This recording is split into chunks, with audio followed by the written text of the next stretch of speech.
नमस्कार, स्वागत है आपका एनवी न्यूज की खास पेशकश न्यूज नाउ में। आपके साथ मैं हूं संदीप तिवारी। अपने इस खास कार्यक्रम में हम हर उस खबर की बात करते हैं जो आपको जाननी जरूरी है। सभी अहम मसलों का बारीकी से विश्लेषण करते हैं और खबरों के पीछे की सच्चाई आप तक पहुंचाते हैं। तो चलिए बिना किसी देरी के शुरू करते हैं न्यूज नाउ। शिवसेना नेता शाइना एनसी पर की गई अपनी इंपोर्टेड माल टिप्पणी के लिए कड़ी आलोचना झेल रहे अरविंद सावंत का बयान सामने आया है। बता दें, उद्धव ठाकरे की पार्टी यूबीटी के सांसद अरविंद सावंत ने पूर्व बीजेपी नेता और शिवसेना उम्मीदवार शाइना एनसी को लेकर दिए गए इंपोर्टेड माल वाले बयान पर माफी मांगी है। रिपोर्ट देखिए। अरविंद सावंत ने इंपोर्टेड माल वाली टिप्पणी के लिए मांगी माफी। इंपोर्टेड माल टिप्पणी पर शिवसेना यूबीटी नेता अरविंद सावंत ने कहा, जो वक्तव्य हुआ उसका गलत अर्थ लगाकर जानबूझकर मुझे निशाना बनाया जा रहा है, जिसका मुझे दुख है। फिर भी मेरे वक्तव्य से किसी के मन को ठेस पहुंची है तो मैं खेद व्यक्त करता हूं। मैं उनका सम्मान करता हूं और मैंने अपने 55 साल में कभी अवमानना नहीं की, आज भी नहीं करूंगा। मैं अपेक्षा करता हूं कि देश में महिलाओं के सम्मान में पार्टी नहीं देखी जा सकती। महिला को शूर्पणखा किसने कहा था? महिला को जर्सी गाय किसने कहा था? मणिपुर में जो हुआ उसमें महिलाओं का सम्मान था। हमारी मेयर के लिए आशीष शेलार ने जो बयान दिया उस पर कौन सा एफआईआर दाखिल हुआ? अगर आपको महिलाओं के सम्मान के प्रति इतनी संवेदना है तो इन सारे लोगों ने जो महिलाओं को अपमानित किया उन पर भी कार्रवाई होनी चाहिए, ये मेरी मांग है। वहीं शिवसेना नेता शाइना एनसी ने पिछले कल कहा था, हम सब जानते हैं कि महाविनाश अघाड़ी महिलाओं का सम्मान नहीं करती। आज हम सब लक्ष्मी पूजन की बात करते हैं। लक्ष्मी पूजन का दिन है, शुभ अवसर है। अरविंद सावंत ने कहा कि आप आयातित माल है। मुझे 20 साल हो गए हैं सार्वजनिक जीवन में। सब जानते हैं कि मैंने किस निष्ठा से काम किया है। मैं महिला हूँ, माल नहीं हूँ। मुंबई ने भारतीय न्याय संहिता की धारा 89, 356(2) में एफआईआर दर्ज किया। आप सभी जानते हो कि पिछले एक दिन से बड़ा माहौल भारतवर्ष में मचाया जा रहा है कि अरविंद सावंत जी ने किसी महिलाओं का अवमान किया। जिंदगी में नहीं किया। 55 साल राजनीति में हूं। अगर हुआ तो मैं उल्टा अग्रणी रहा हूं उनको सम्मानित करने में। उसके मैं उदाहरण बहुत कुछ दे सकता हूं कैसे मैं अग्रणी रहा हूं। लेकिन दूसरी तरफ मैं इतना ही कह सकता हूं, जिस तरह से जो वक्तव्य हुआ वो वक्तव्य को उसका अलग अर्थ लगाकर जानबूझकर मुझे टारगेट किया जा रहा है, वो मुझे खेद लगता है, दुख लगता है। लेकिन फिर भी मेरे वक्तव्य से किसी को मन को ठेस पहुंची होगी तो मैं दिलगिरी व्यक्त करता हूं। मैं उनका सम्मान करता हूं और मैंने कभी पिछले मेरे 55 साल में अवमान नहीं किया, आज भी नहीं करूंगा, कल भी नहीं करूंगा। और दूसरी बात, लेकिन जब मैं कर रहा हूं, मेरे ऊपर गुनाह भी दाखिल हुआ तो मैं अपेक्षा करता हूं कि देश में महिलाओं के सम्मान में पार्टी वाइज नहीं देखा जा सकता। अगर है तो शूर्पणखा किसने कहा था महिला को? जर्सी गाय किसने कहा था महिला को? रेवन्ना रेड्डी जैसे उधर जो कुछ हुआ उसके बाद में प्रचार में जाकर जिसने सम्मानित किया, तो क्या वो सारे महिलाओं के सम्मान थे? मणिपुर में जो हुआ उसमें महिलाओं का सम्मान हुआ क्या देश में? इसके बावजूद जो वक्तव्य जो हमारे माननीय हमारी महापौर मेयर मुंबई की किशोरी पेडनेकर के बारे में आशीष शेलार जी ने किया, उसके ऊपर कौन सा गुना दाखिल हुआ? वामन मात्रे हमारी पत्रकार भगिनी को जिस तरह से उस दिन बोला, उसके ऊपर कौन सा गुना दाखिल हुआ? हाल ही में थाने में महिला पर फिर इनके पार्टी के ही पदाधिकारी ने अत्याचार किया, आंदोलन हुआ थाना में, कौन सा गुना दाखिल हुआ? हमारे यहाँ जो पूर्व सांसद है उन्होंने जो कुछ किया उसके ऊपर कौन सा गुना दाखिल हुआ? राम कदम जी जो विधायक है उन्होंने जो कुछ बोला उसके ऊपर कौन सा गुना दाखिल हुआ? अगर आपको महिलाओं के सम्मान के प्रति इतनी अगर आपकी संवेदना है तो ये सारे लोग जिन्होंने जो वक्तव्य किया और जो महिलाओं को अवमानित किया उनके ऊपर भी कार्रवाई होनी चाहिए, ये मेरी मांग है। और वो जाकर पूछ लीजिए, आपसे प्रार्थना है, भैया आपने ये बोला था आपके ऊपर गुना। अब्दुल सत्तार उन्होंने सुप्रिया सुले के बारे में क्या कहा था, तो उनका क्या हुआ? उसके ऊपर कार्रवाई हुई? कौन सी कार्रवाई की बताओ तो मुझे। अगर महिलाओं के सम्मान की बात जो पार्टी कर रही, जिस पार्टी के मंत्री अब्दुल सत्तार हो, संजय राठौड़ हो, जिनके ऊपर हमारी चित्राबाग जैसे भगिनी ने बहुत बड़े आरोप के लगाए, आंदोलन किया, देवेंद्र फडणवीस जी आंदोलन किया, क्या हुआ? उनके ऊपर कौन सी कार्रवाई हुई? तो बस एक राजनीतिक लाभ उठाने के लिए चुनाव है, राजनीतिक लाभ उठाओ। चलो एक शब्द को पकड़कर, जो मेरी भावना कभी नहीं थी, आज भी नहीं, कल भी नहीं रहेगी, और मैंने किसी व्यक्तिगत नाम भी नहीं लेके आता। फिर भी वो उसको जिस तरह से माहौल बनाया जा रहा है वो देखकर दुख होता है कि मेरे ऊपर कभी कुछ इल्जाम लगाना की कोशिश बहुत बार हुई लेकिन नहीं पकड़ा गया। तो चलो इधर कुछ एक शब्द को लेकर चलो इनकी प्रतिभा भी मलिन करे तो उनके लिए उनकी बड़ी बड़ी टीम बैठती रहती है। 29 तारीख को मेरा वक्तव्य हुआ, 1 तारीख को जब उस दिन भी पूछा गया था, उस दिन कुछ नहीं बोली हमारी बहन, लेकिन 1 तारीख को उसे याद आया, किसने याद दिलाया, किसने सारा कंस्पायर किया, करने दो, पाप उनके पास रहेगा। लेकिन मैंने जो कुछ बोला अभी, ये जो वक्तव्य हुए हैं सारे, वो वक्तव्य करने में कौन है उतना देख लेना, उनके ऊपर भी वही कार्रवाई होनी चाहिए। उसी तरह महिलाओं का सम्मान वहां भी होना चाहिए। पार्टी के लोग कुछ भी बोले और उसके लिए कुछ नहीं, हम बोले तो बात का पतंगड़ बना देते हो, उसका ये दुर्भाग्यपूर्ण बात है। लेकिन फिर दोबारा कहता हूं, मैंने किसी की भावना अगर मेरे वक्तव्य से ठेस पहुंची हो तो मैं संवेदना जताता हूं। सर्वप्रथम ये है एफआईआर का कॉपी। हम सब जानते हैं कि ये महाविनाश अघाड़ी महिलाओं का सम्मान नहीं करते हैं। आज हम सब लक्ष्मी पूजन की बात करते हैं, लक्ष्मी पूजन का दिन है, शुभ अवसर है। अरविंद सावंत जी क्या कहते हैं कि आप इम्पोर्टेड माल है, माल यानी आइटम। 20 साल हुए हैं मुझे सार्वजनिक जीवन में। आप सब पत्रकार हो या कार्यकर्ता जानते हैं कि इस निष्ठा के साथ मैंने काम किया है। मां मुंबा देवी की आशीर्वाद है। मैं महिला हूं लेकिन माल नहीं हूं, और हम जैसे प्रोफेशनल महिला हो, सक्षम महिला हो या कोई भी महिला, उनके प्रति आप अभद्र टिप्पणी करने वाले हैं तो ये एफआईआर दर्ज करके कानून अपना काम करेगी। मैं आपको बताना चाहती हूं कि मुंबई पुलिस भारतीय न्याय संहिता सेक्शन 79, सेक्शन 356(2) हमने ना सिर्फ ये रजिस्टर किया है ये एफआईआर। एक चीज आपको समझना चाहिए कि जब एक महिला के प्रति आप अभद्र शब्दों का इस्तेमाल करते हैं, you outrage the modesty of a woman, आपको लगता है हर महिला चुप रहेगी? ये महाराष्ट्र की महिला मुंह तो जवाब देगी। एक तरफ है हमारे आदरणीय मुख्यमंत्री एकनाथ शिंदे जी, जिन्होंने लाडकी बहन के लिए कितना कुछ किया, और एक तरफ है एक अरविंद सावंत, जिन्होंने 2014-19 के इलेक्शन में हम जैसे महिलाओं को लाडकी बहन कहा, हम जैसे महिलाओं से प्रचार कहा, प्रचार के साथ साथ मोदी जी का नाम इस्तेमाल किया, और आज बोलते हैं कि मैं इम्पोर्टेड माल हूं। मैं सिर्फ ये कहूंगी, मैं मुंबई की बेटी हूं, मुंबा देवी और मां मुंबा देवी का आशीर्वाद है, लेकिन मैं किसी की माल नहीं हूं। तो ये उबाटा सेना, जहां उद्धव ठाकरे चुप, संजय राउत चुप, शरद पवार जी चुप, नाना पटोले जी चुप, महाराष्ट्र और मुंबई की महिला चुप नहीं रहने वाली है। इम्पोर्टेड माल टिप्पणी पर महाराष्ट्र में गरमाई राजनीति। वहीं शिवसेना यूबीटी नेता अरविंद सावंत द्वारा शिवसेना नेता शाइना एनसी पर की गई टिप्पणी पर शिवसेना यूबीटी नेता संजय राउत ने कहा, कोई अपमान नहीं हुआ है। अरविंद सावंत हमारे वरिष्ठ नेता हैं। उन्होंने सिर्फ इतना कहा कि मुंबा देवी से बीजेपी उम्मीदवार शाइना एनसी बाहर से आई हैं और वे एक आयातित माल है। अगर वो एक आयातित माल है तो ये महिला का अपमान कैसे है? आपने सोनिया गांधी और प्रियंका गांधी के बारे में क्या कहा? आपको एक बार इतिहास देखना चाहिए। बाहर का माल है तो बाहर का माल है। अगर कोई बाहर का व्यक्ति चुनाव लड़ता है तो लोग कहते हैं कि वो बाहर से आया है। इतना बड़ा मुद्दा बनाने की कोई जरूरत नहीं है। वहीं शाइना एनसी को लेकर अरविंद सावंत की टिप्पणी पर महाराष्ट्र के मुख्यमंत्री एकनाथ शिंदे ने कहा, बहुत दुर्भाग्यपूर्ण है एक बहन के बारे में ऐसी बात करना, इसकी जितनी निंदा की जाए कम है। बाला साहब ठाकरे अभी तो सच में मुंह तोड़ देते, इनकी फितरत ही ऐसी है। हम गुवाहाटी में थे तब भी उन्होंने हमारी महिलाओं को ऐसे ही बदनाम किया था। सभी बहनें आने वाले चुनाव में ऐसे लोगों को जरूर सबक सिखाएंगी। कोई अपमान नहीं हुआ है।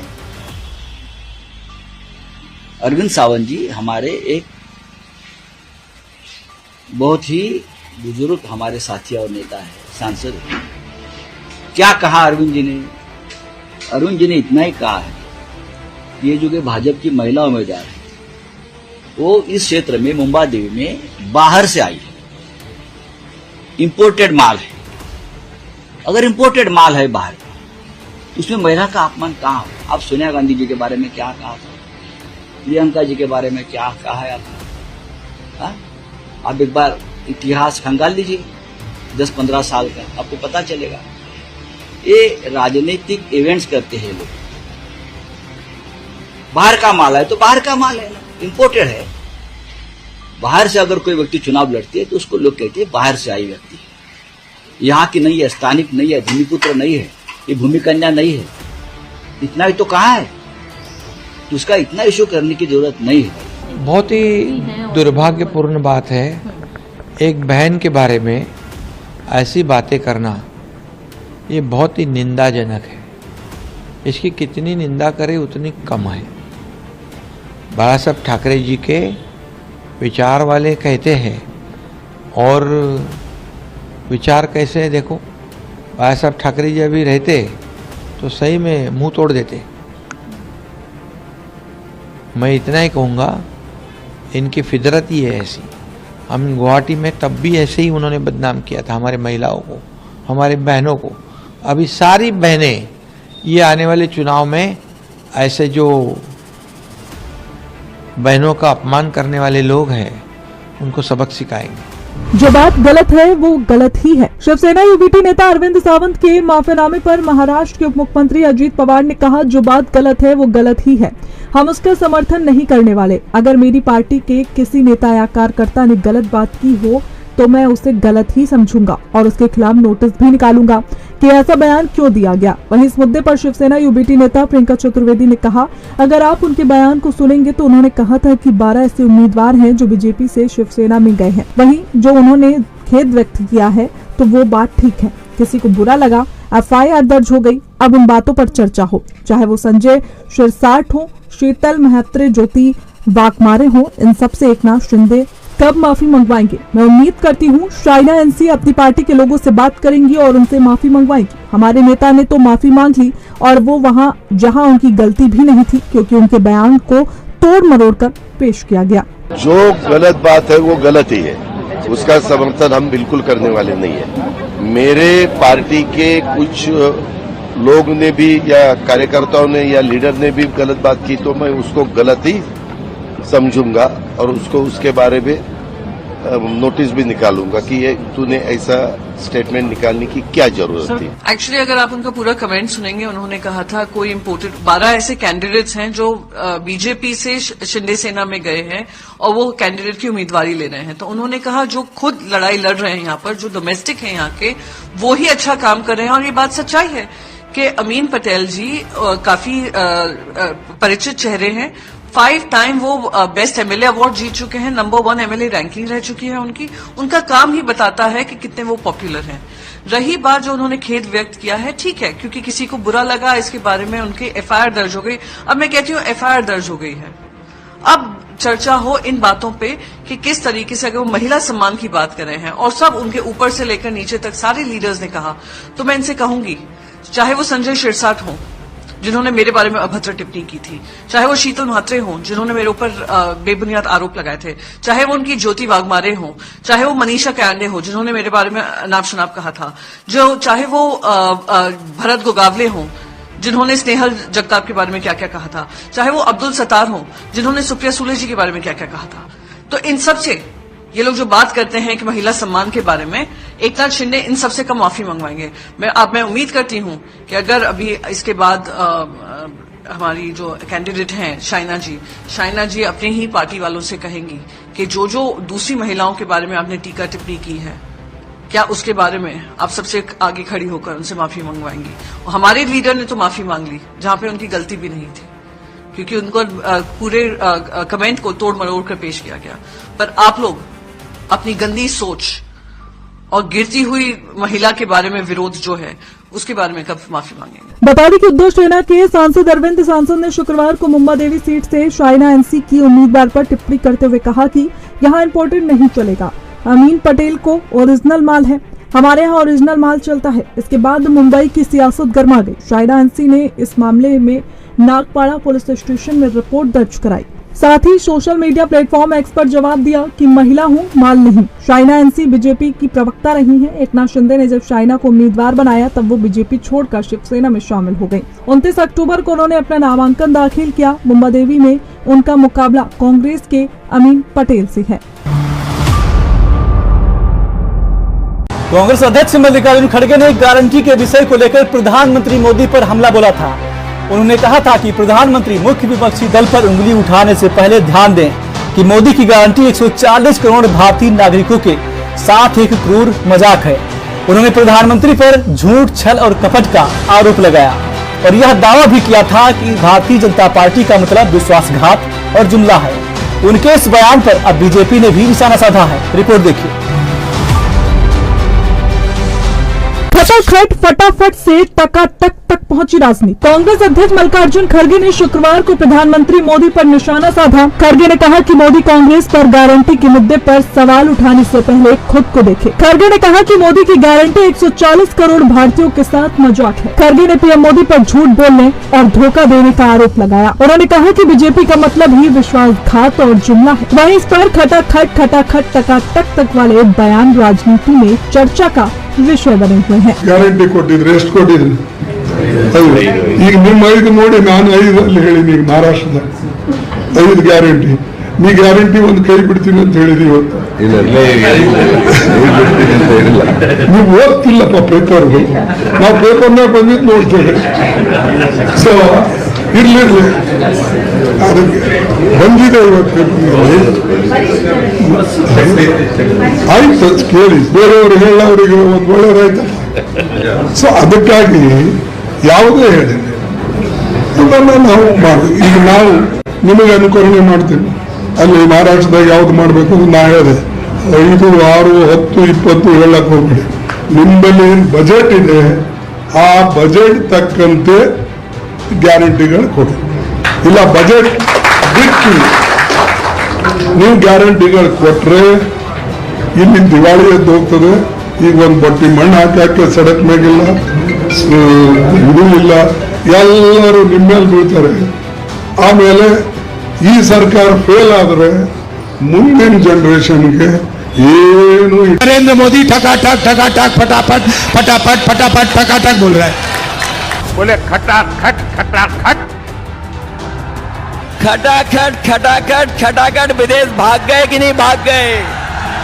फटाफट फटाफट फटाफट गटागट गटागट गटागट। मतलब 8,500 रुपए महीने के ठकाठक ठकाठक ठकाठक ठकाठक अंदर। अब मैंने बोला, भाषण में बोल दिया ठकाठक ठकाठक ठकाठक अंदर। अब अपने हर भाषण में नरेंद्र मोदी ठकाठक ठकाठक फटाफट फटाफट फटाफट ठकाठक बोल रहा है।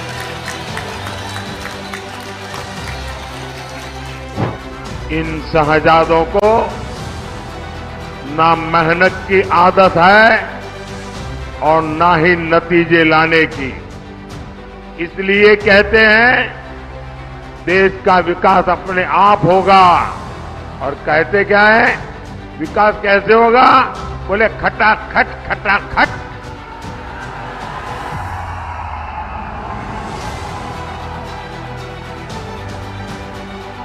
ये सोचते हैं भारत आत्मनिर्भर अपने आप बन जाएंगे, और कोई पूछता है तो कैसे, तो बोले खटाखट खटाखट। ये सोचते हैं नए हाईवे अपने आप बन जाएंगे, और कोई पूछे कैसे, अरे छोड़ो यार खटाखट खटाखट। ये सोचते हैं भारत से गरीबी दूर हो जाएगी, कोई पूछे कैसे, तो बोले खटाखट खटाखट।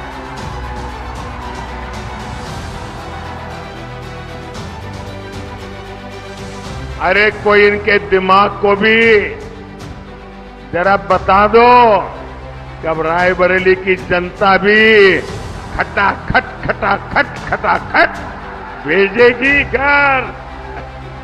बताओ, उनके जो मित्रगण थे या साथी थे, एक के बाद एक खटाखट खटाखट खटाखट विदेश भाग गए कि नहीं भाग गए?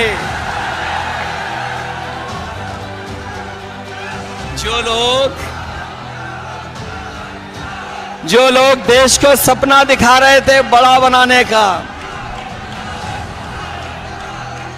बताओ, कर्जे में डुबा दिया देश को कि नहीं डुबा दिया? और अब ये जनता कह रही है इनसे, अब जनता इनसे कह रही है कि अब आपको हटा देंगे, फटाफट फटाफट फटाफट। बताओ, इन्हें हटा दोगे कि नहीं हटा दोगे?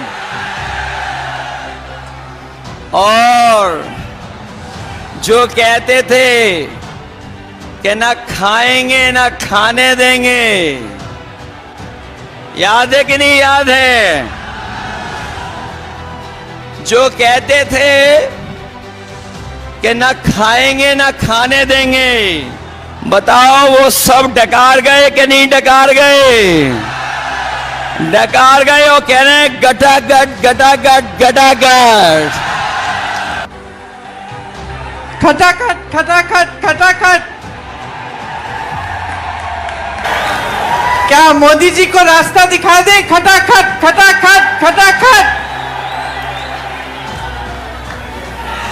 कांग्रेस पूरे नहीं करती है वादे। कांग्रेस पर निशाना साधते हुए बीजेपी के राष्ट्रीय प्रवक्ता सुधांशु त्रिवेदी ने कहा, एक गांधी की कांग्रेस थी और एक करवन नक्सल प्रभावित राहुल गांधी की कांग्रेस है। मल्लिकार्जुन खड़गे ने यही कांग्रेस देखी है, तभी वो ऐसा कह रहे हैं। कांग्रेस जब भी सत्ता में आती है तो वो अपने साथ गरीबी लेकर आती है। राहुल गांधी के दौर में कांग्रेस के मुँह से सत्य निकल गया है। कांग्रेस अपने किसी वादे को पूरा नहीं करती है। कर्नाटक, हिमाचल प्रदेश और तेलंगाना के हाल देख लीजिए। कांग्रेस जो कहती है उसे पूरा कभी नहीं करती है। कांग्रेस के अच्छे दिन चले गए हैं। इसके साथ ही उन्होंने कहा, मोदी जी ने जो कहा वो करके दिखाया। और जब जब वो सत्ता में आते हैं तो उस प्रदेश के लिए और देश के लिए आर्थिक चुनौतियां लेके आते हैं। हाल ही में उनकी सरकार जिन राज्यों में है उनमें करीब करीब 1.5 साल हो गए।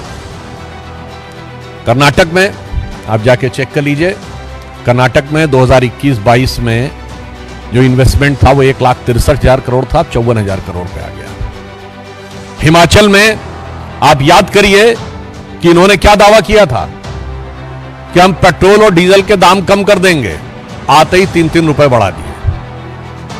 और उसके बाद क्या स्थिति हो गई कि सरकार के पास कुछ ही दिनों में इतना पैसा भी नहीं रह गया कि वो सही ढंग से सैलरीज भी दे सके। हिमाचल में आपको याद हो, कहा कि सारी बहनों को जो कहा था 1,500 रुपए दे दिए, अभी तक की जो जानकारी है शायद 25-30 हजार से ज्यादा को नहीं मिला है। और फिर भी कहते हैं कि हमने सारा कर दिया है। कर्नाटक में तो आपने ये भी देखा कि वाल्मीकि योजना जो शेड्यूल कास्ट के लिए बनाई गई थी, उससे भी पैसा डाइवर्ट करने का उन्होंने प्रयास किया। जब इनके शासनकाल में महाराष्ट्र था और हमारे शासन में कर्नाटक था, तो इन्वेस्टमेंट में कर्नाटक नंबर 1 हो गया था और महाराष्ट्र पीछे हो गया था, जबकि महाराष्ट्र में देश की आर्थिक राजधानी है मुंबई। अब पुनः महाराष्ट्र फिर नंबर 1 पे आ गया है। तो यह दर्शाता है कि कांग्रेस जब जब सत्ता में आती है तो जो कहा गया वो कभी पूरा नहीं कर पाती है। सबसे बड़ी बात यह है कि उन्होंने ये कहा कि मोदी जी की गारंटी एक मजाक है। तो मैं उन्हें बताना चाहता हूं कि उस कांग्रेस के तथाकथित मजाक का वास्तविक स्वरूप मोदी जी ने 15 अगस्त 2014 को कहा जनधन अकाउंट। आज 54 करोड़ से अधिक जनधन अकाउंट है और उस समय लोग कहते थे, बड़े बड़े आर्थिक विशेषज्ञ कहते थे, पैसा कहां से आएगा इसमें। आज जनधन अकाउंट में 2 लाख करोड़ से अधिक का पैसा है, पूरा करके दिखाया। बताइए मजाक कौन बना रहा है, आप या अपना? मोदी जी ने कहा स्वच्छ भारत 2014 में। आज किसी से यह छुपा हुआ नहीं है कि 2014 से पहले जितनी आसानी से लोग हाथ में कोई भी रैपर या कोई चीज हो छोड़ दिया करते थे, आज मानसिकता और विचार में बदलाव आया है। मोदी जी ने कहा बेटी बचाओ बेटी पढ़ाओ। आज नवजात शिशुओं के सेक्स रेशियो में भारी सुधार आया है और राजस्थान और हरियाणा जैसे राज्य जहां ये सबसे अधिक स्क्यूड था, वहां भी भारी सुधार हुआ। और पिछला वर्ष ये था जबकि अनेक राज्यों में नए नवजात शिशुओं में कुछ राज्यों में लड़कियों की संख्या लड़कों से अधिक थी। ये बदलाव करके दिखा। बीजेपी सांसद सुधांशु त्रिवेदी ने शनिवार को एक प्रेस कॉन्फ्रेंस में कांग्रेस पार्टी पर सत्ता में आने पर धन लूटने का आरोप लगाया और कहा कि कांग्रेस पार्टी लोगों को बुनियादी सुविधाओं से भी वंचित रखेगी। उन्होंने कहा कांग्रेस प्रमुख ने जो कहा उससे साफ पता चलता है कि धन जो लोगों की संपत्ति और समृद्धि होनी चाहिए, अगर कांग्रेस के हाथों में चली जाए तो ये आपदा बन सकती है। न्यूज नाउ में मेरे साथ बस इतना ही। आप देखते रहिए ANB न्यूज। नमस्कार।